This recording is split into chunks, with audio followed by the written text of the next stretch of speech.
Okay, welcome to chapter 5 of Mr Mingin. This is Time to Shoot the Craw.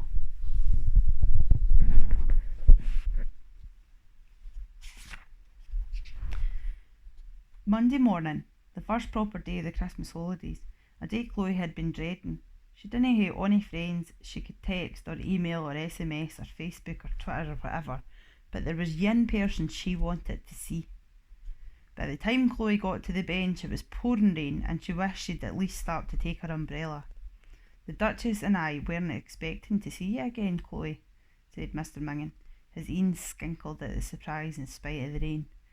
"I'm awfully sorry I ran away like that," said Chloe. "Dinna fash, I forgive you," he cackled. Chloe sat down next to him. She gave the Duchess a clap and then noticed that the loofah on was black. She gave it a sleekit dicht on her breeks. Then she chittered as a raindrop ran down her back, the back of her craggy. "Oh no, you're cold," said Mr Mingin. "Let's get out the rain and gang into one of the coffee shopy places." Aye, good idea," said Chloe. "No should have taken somebody as bingin' as him into an enclosed space really was a good idea." As they walked into the town centre, the rain felt icy cold, just about turning to rattlestains. When they got into the coffee shop, Chloe peeked through the steamed up glass window. "I doubt there's no seats left," she said.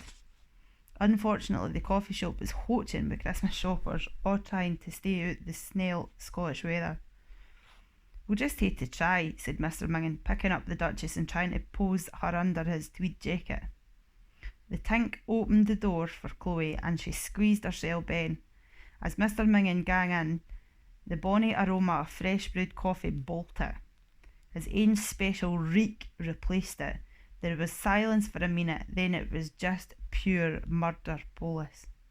Folks stared at running to the door, honing serviettes to their mouths as makeshift gas masks.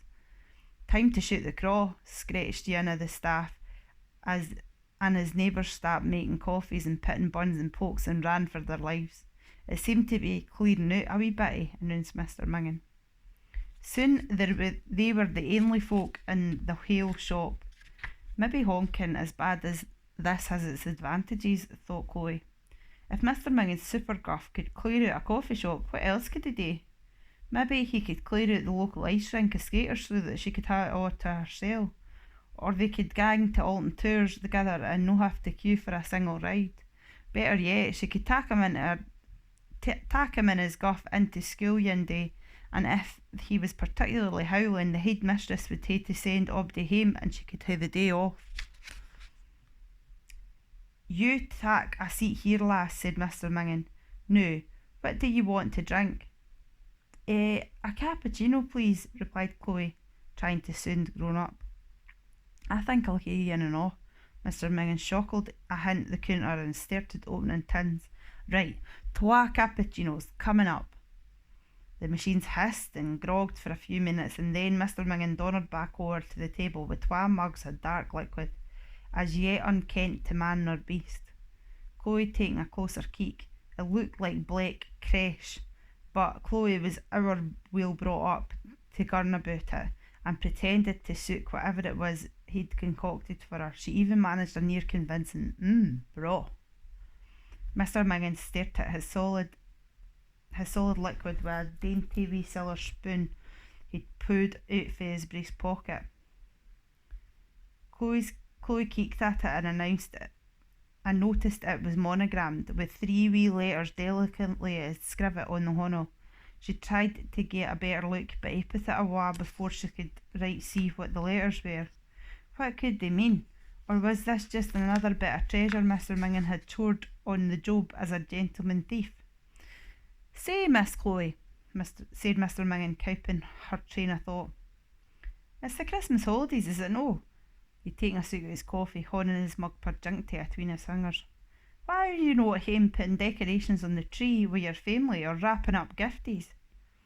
"Well, I dinna ken how to explain." Nobody in Chloe's family was good at expressing their feelings. To her mother's feelings were at best an embarrassment, at worst a sign of weakness. "Just take your time, young lady."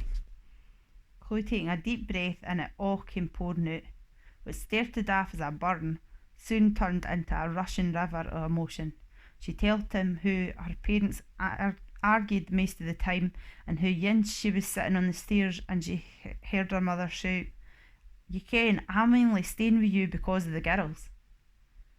Who her sister made her life a misery, who nothing did was ever good enough, who if she brought home some wee bowl she'd made in pottery clay, her mother would put it to the back of the cupboard, never to be seen again. But if her wee sister brought on a piece of artwork came, no matter how rotten it was, it aye get put up upon the mantelpiece, a hint bulletproof glass as if it was the Mona Lisa.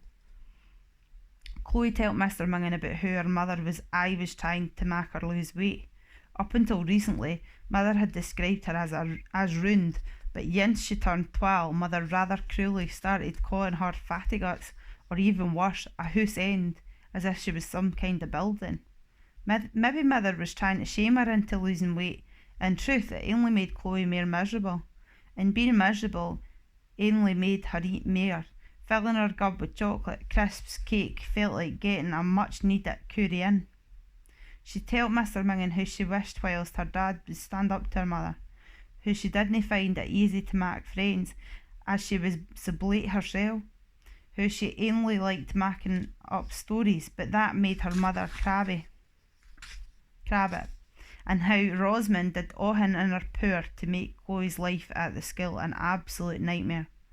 It was a lang leet, but Mr Mingin listened to ilka word she said as bouncy Christmas songs played by themselves in the background. For somebody that spent ilka day with only a black dog for company, he was surprisingly full of wisdom. In fact, he seemed to lap up the opportunity to listen and talk and help. Folk didn't really stop to talk to Mr Mingin, and he seemed glad to be having a real conversation for once. He told Chloe, "Tell your mother how you feel, and I'm sure she loves you and would hate you to no be happy. And try and find something fun you can do with your sister. And why not talk to your dad about the way you feel?"